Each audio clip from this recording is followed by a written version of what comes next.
Hi అండి. Last వీడియోకి continue video. మనం ఇప్పుడు హెయిర్ కలర్స్ వేసుకుంటాం కదా, దానివల్ల మన హెయిర్ చాలా అంటే చాలా డ్యామేజ్ అవుతుంది. ఇలా న్యాచురల్గా ఇంట్లోనే హెన్నా చేసుకొని పెట్టుకుంటే మన వైట్ హెయిర్ ఎక్కడగా ఉందో వైట్ హెయిర్ వరకే రెడ్గా అవుతుంది. హెయిర్ కూడా చాలా స్మూత్గా ఉంటుంది.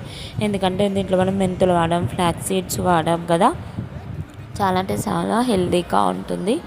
ఇంకా వైట్ హెయిర్ కూడా ఫ్యూచర్లో మనకు పెరగదు. ఉన్న వైట్ హెయిర్ మాత్రం రెడ్గా ఉంటుంది. కంటిన్యూగా పెడుతుంటే ఫ్యూచర్లో బ్లాక్గా అయిపోతుంది. ఎందుకంటే మనం ఫ్లాక్స్ సీడ్స్, మెంతులు ఇవన్నీ వాడాం కదా. మీకు అలోవెరా జెల్ కూడా వేసుకోవచ్చు. నా దగ్గర అప్పుడు అవైలబుల్ లేదు కాబట్టి నేను వేసుకోలేదు. ఇంకా మనం ముందుగా పట్టేసుకున్న పౌడర్లో కొంచెం మీరు పెరుగు వేసుకోవచ్చు. నేను ఇక్కడ వాటర్తోనే కలిపేసుకున్నాను. ఇక్కడ నేను కలుపుతుంటే ఇట్లా పట్టుకుంటే చూడండి ఎంత జిగురులాగా ఉందో, అలా మన హెయిర్ కూడా చాలా స్మూత్గా ఉంటుంది. ఇలా అప్లై చేసేసుకోవాలి.